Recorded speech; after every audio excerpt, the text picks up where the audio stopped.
We do know that the true Israelites are the children of the Most High, and they have been scattered. And the ones that are in Israel are not the true ones. They're just the ones that are there by citizenship.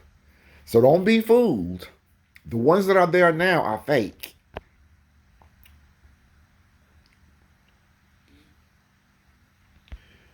This is a spiritual war.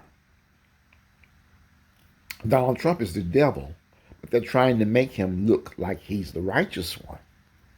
So don't be fooled.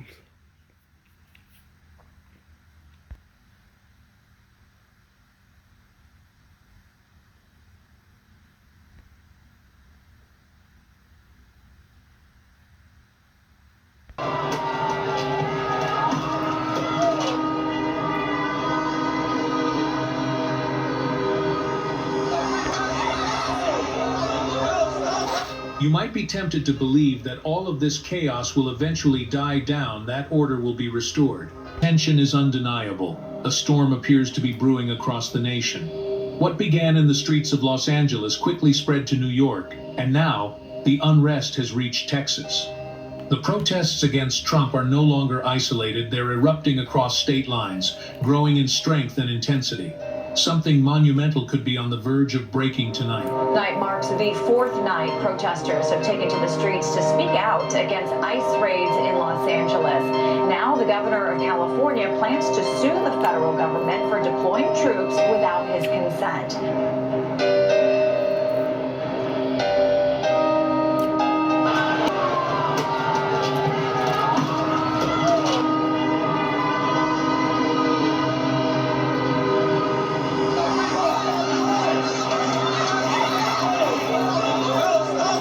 You might be tempted to believe that all of this chaos will eventually die down, that order will be restored.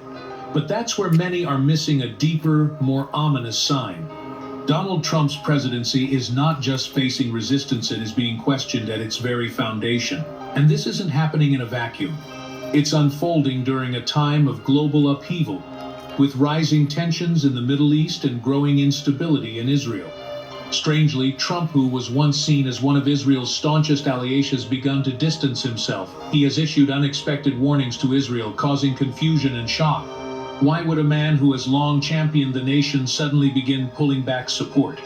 And then, almost as if coordinated, a series of betrayals began to unfold, most notably from Elon Musk. Within just a few short weeks, Trump finds himself facing backlash from every direction. The question now is not just what lies ahead for Donald Trump, but what lies ahead for America itself. We are no longer talking about isolated political drama. We are standing at the brink of a massive convergency, a spiritual, political, and prophetic shaking. The tremors are being felt across the globe, not just in conservative circles or Republican strongholds, but among nations, governments, and spiritual forces. This is not simply a matter of protests erupting in Texas, or mobs gathering in Los Angeles and New York. What we're witnessing is the rise of an antichrist agenda that seeks to suppress truth, silence dissent, and dismantle the voices that dare to speak God's word. Love him or hate him, Donald Trump has played a disruptive role in recent years, and that has brought hidden corruption to light, challenged entrenched systems, and aligned, at times, with values more biblical than many modern pulpits dare to preach. But now that same man is being deliberately isolated. One by one, his allies are turning away. The structures that once stood behind him are collapsing under pressure. The media has already painted him as the villain, and this may only be the beginning.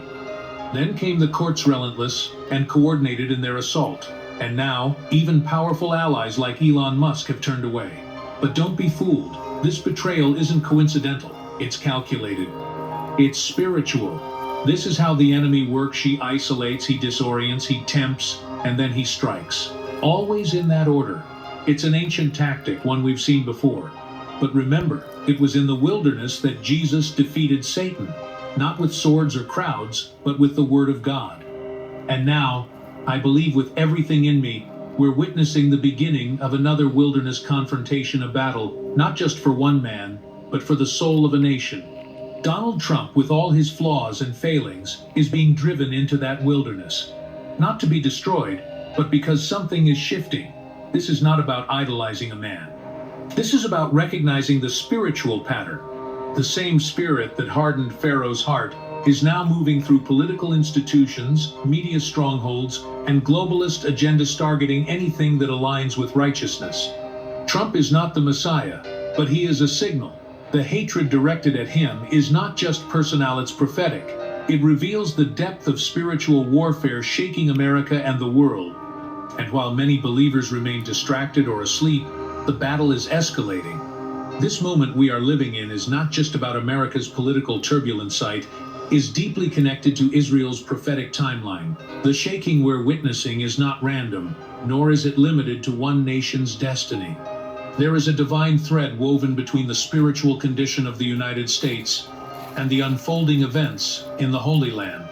Every time America enters a season of leadership confusion, the aftershocks are felt in Israel, God's chosen nation. Right now, the tremors are undeniable.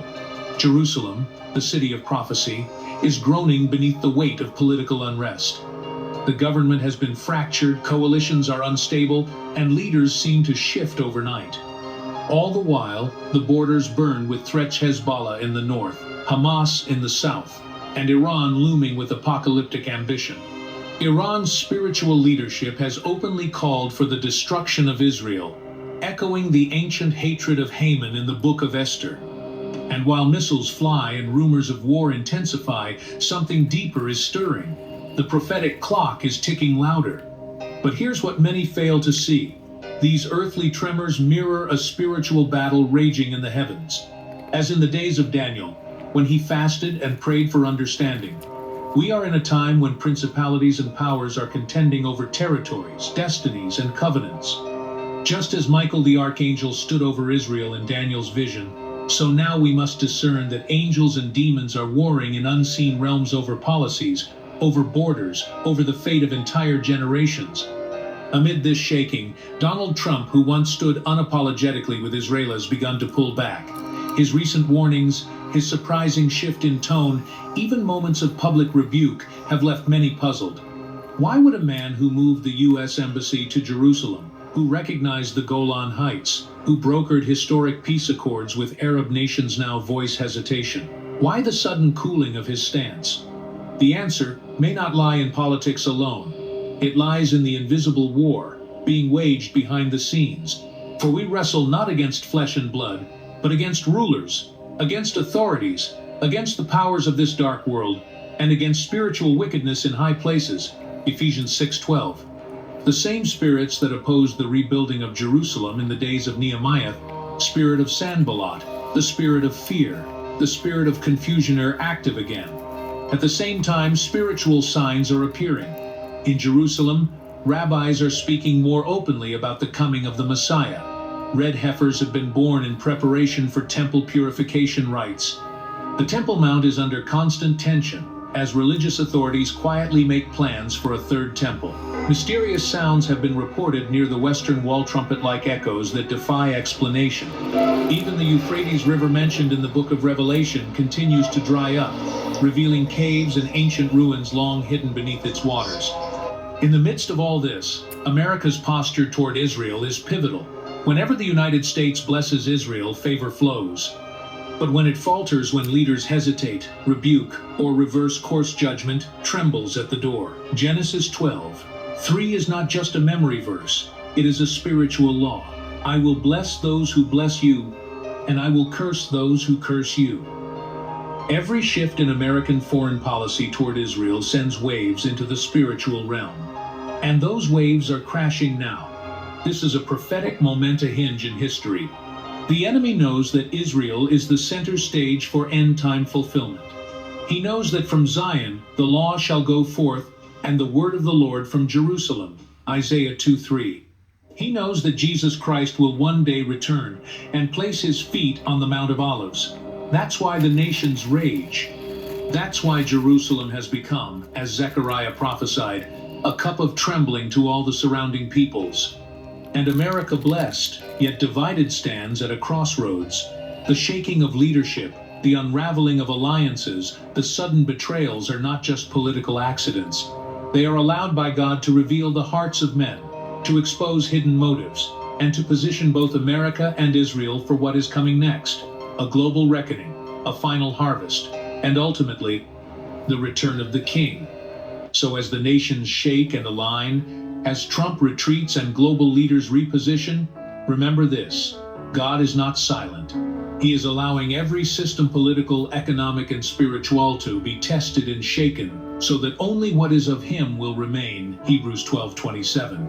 And Israel once again stands at the center of this divine storm. Watch the signs, hear the groanings, discern the times, because what is happening in America's White House and Israel's Knesset is being mirrored in heaven's court. And the judgments of the Lord are not delayed, they are ripening. Is this random? No.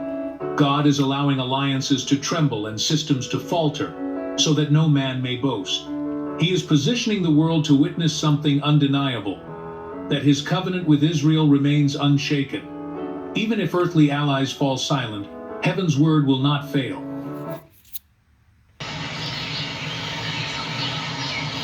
Black people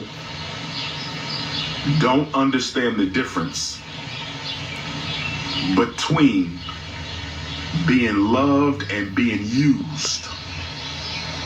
And I'm going to argue that a big part of our political problem stems from the fact that we don't understand the difference between being loved and being used.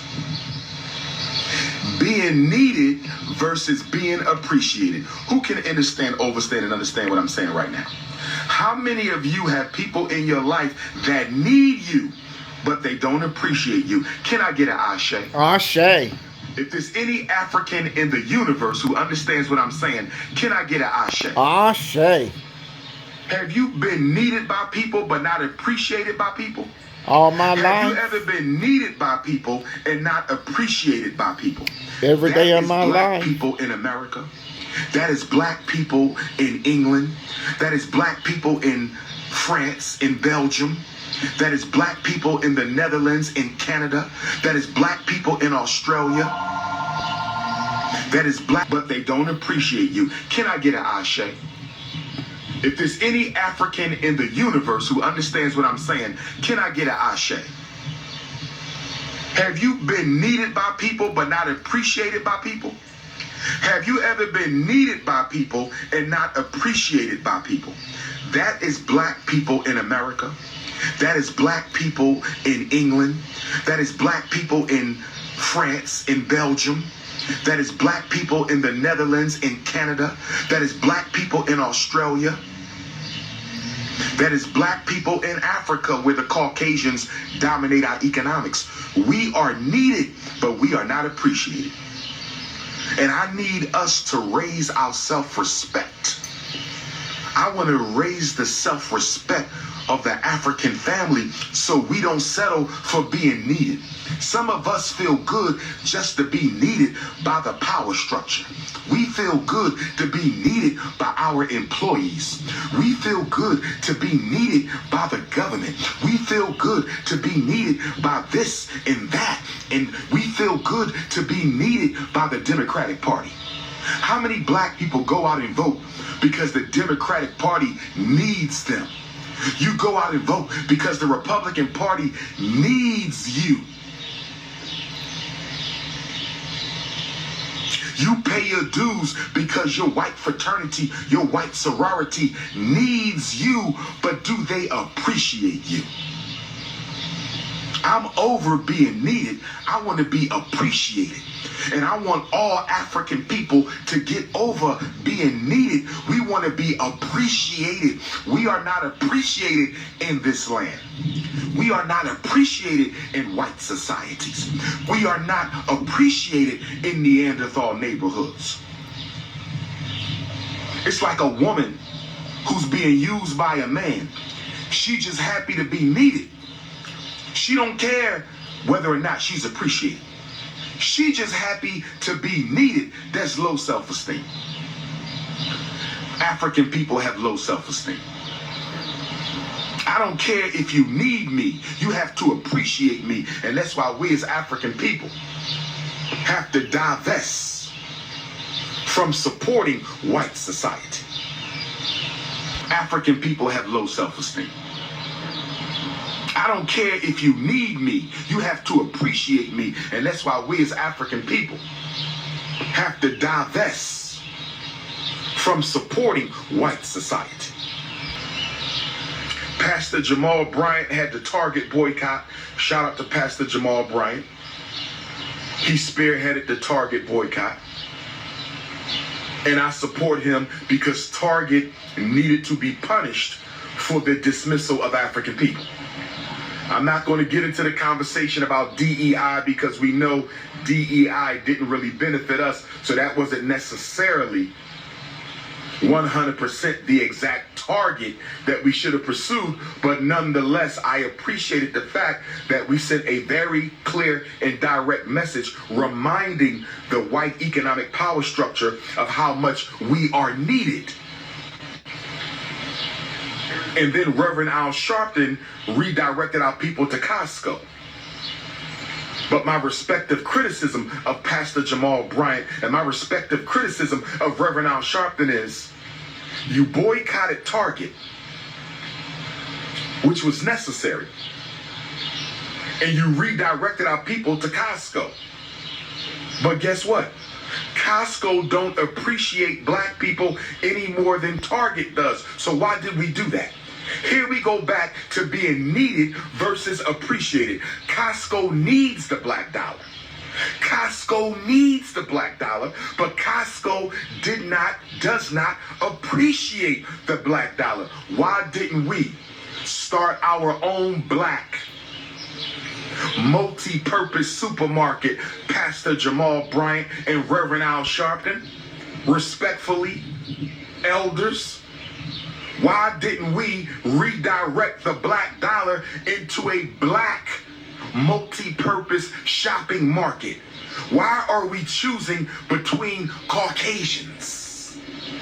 Why are we choosing between Target and Walmart? We are a $2 trillion economy. We are a $2 trillion. Why are we choosing between options that need us but don't appreciate us? Why are we choosing between options that need us but don't appreciate us? Where's the black supermarket? That's what I want to know. We have to build, we just can't protest. We have to build, we just can't boycott. We ain't no ping pong ball going back and forth between Caucasian business. That's over with. That's over with. We are not an economic football to be played with between white corporations, none of which value or appreciate the black dollar. Where is the black supermarket?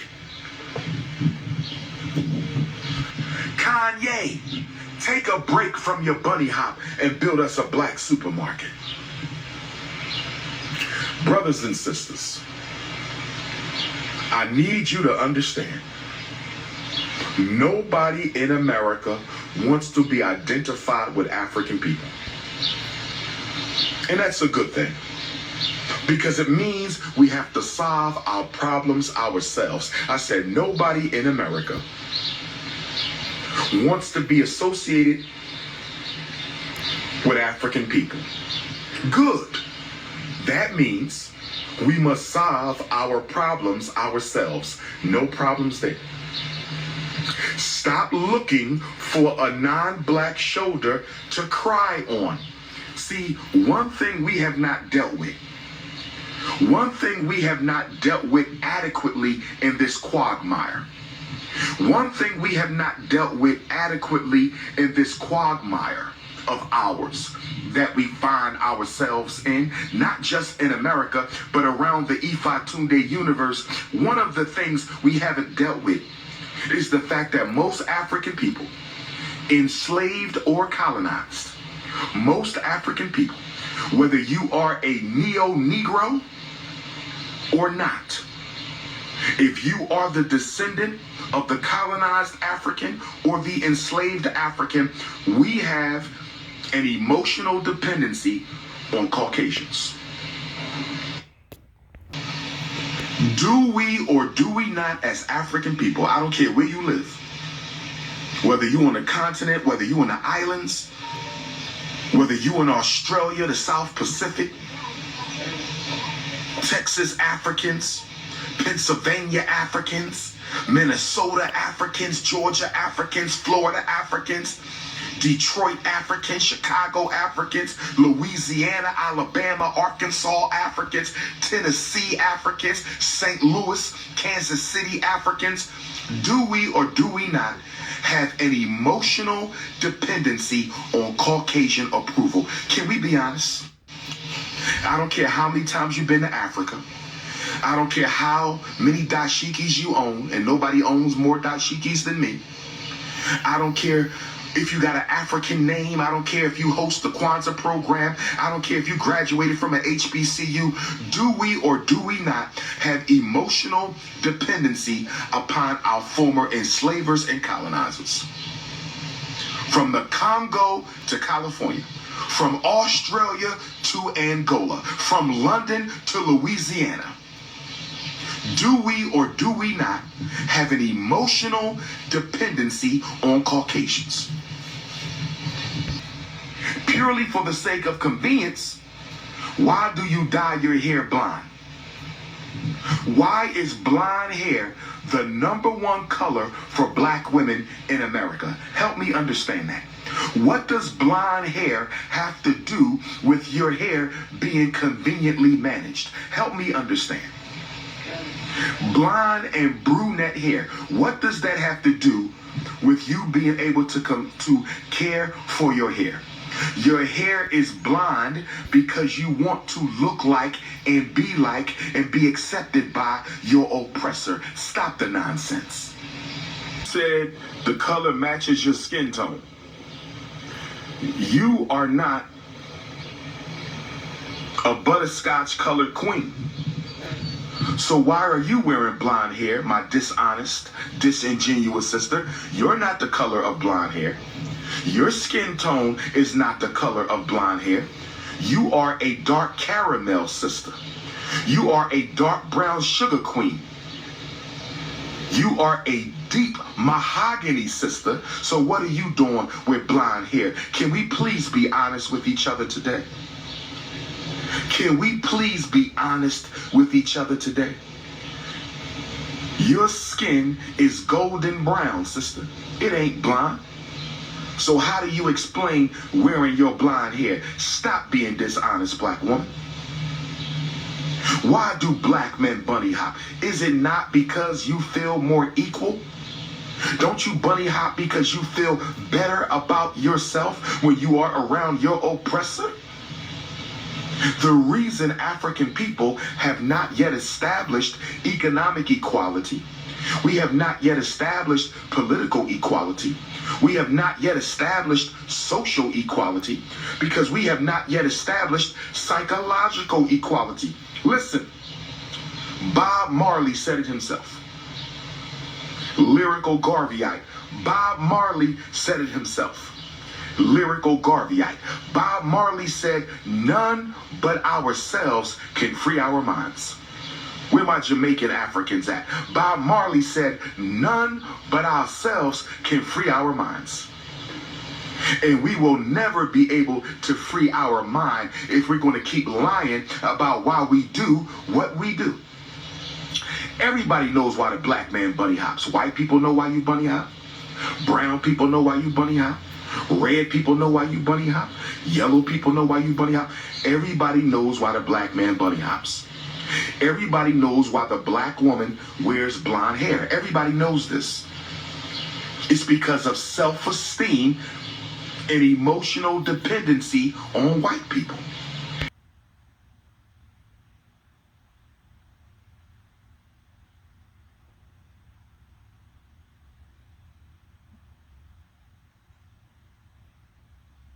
More than 1,000 nationwide protests are set to take place this weekend, but these won't be targeting ICE raids. Instead, the Trump administration and its plan to hold a massive military parade in the nation's capital to celebrate the Army's 250th birthday. Progressive group Indivisible, a group of former congressional staffers, is helping organize the nationwide protest dubbed No Kings, posting on Blue Sky, "We will not cower, even in the face of Trump's militarized escalation." On Saturday, we are going to rise up across the country in defiance of this administration's authoritarian agenda. The group says nearly 2,000 events are planned nationwide and will be the single largest protest of the Trump administration.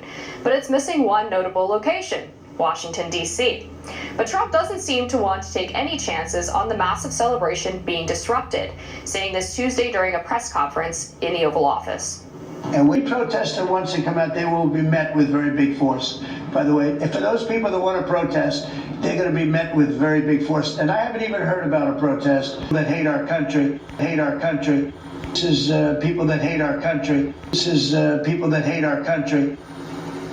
Especially after Trump unleashed Elon Musk and the Doge on the federal government. The Southern Poverty Law Centre even put out a list of 5 things the money could pay for, such as 14 million lunches for high schoolers, funding Medicaid coverage for almost 6,000 eligible people for the year, or even covering a year of disability compensation for more than 7,000 military veterans. I imagine this is one we're going to have very different views on. I went first when we were talking about Bob Costas, so why don't you lead us off here with what you Sure, will do. Well, I'm very excited about the parade. I think it's going to be awesome.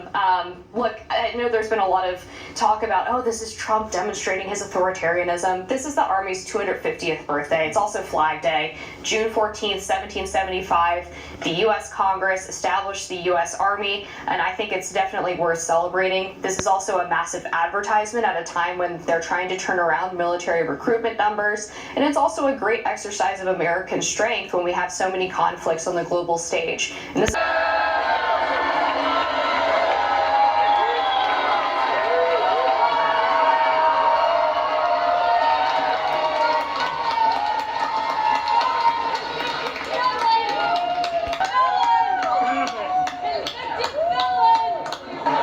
I let them know that anything we can do, we'll be over there immediately. But it was a horrific crash. It looks like most are gone. They actually maybe have a couple survivors, which is just heard. But that was a horrible crash. Nobody knows. Nobody has any idea what it might be. I gave him a couple of pointers. I said, maybe you look at this or that. You know, we saw the plane. It looked like it was flying pretty well. It didn't look like there was an explosion. It just looked like the engines maybe lost power. But boy, that is a terrible crash. It's one of the worst in aviation history. Yeah, second. Shortly after takeoff near the Ahmedabad airport on Thursday afternoon, the flight, a Boeing 787-8 Dreamliner, carried 242 people, including 230 passengers and 12 crew members. Visuals from the Meghani area where the plane crashed showed thick black smoke encompassing the air. The flight was identified as Air India 171, which online flight tracker showed as 1:10 p.m. service from the Sardar Vallabhbhai Patel International Airport in Ahmedabad to Gatwick Airport in London. Just before the crash, Captain Subit Sabharwal made the mayday call. According to Aviation Tracker, the Boeing 787-8 passenger jet had the registration VT-ANB. The jet had flown earlier in the day from Delhi to Ahmedabad. According to sources, former Gujarat Chief Minister Vijay Rupani was also on the flight. The Directorate of Civil Aviation also put out a statement confirming the horrific crash. The co-pilot gave a mayday call to the air traffic controller. Thereafter, no response came from the aircraft. Apparently, plane crashes during takeoff can result from a combination of factors, with human error, mechanical failure, and weather conditions being the most common. Other contributing factors include runway incursions, bird strikes, and air traffic control errors. Emergency services rushed to the spot following the crash, including 7 fire engines. Multiple visuals accessed by India Today covered the magnitude of the horrific crash, with one particular video capturing the moment the aircraft crashed and turned into a ball of fire. From the visuals, it is believed that the plane crashed into buildings. As many as 3 NDRF teams comprising 90 personnel have been deployed to the crash site from Gandhinagar. 3 additional teams are being moved from Vadodara. With that, Air India's London-bound flight crashes near Ahmedabad airport with 242 on board.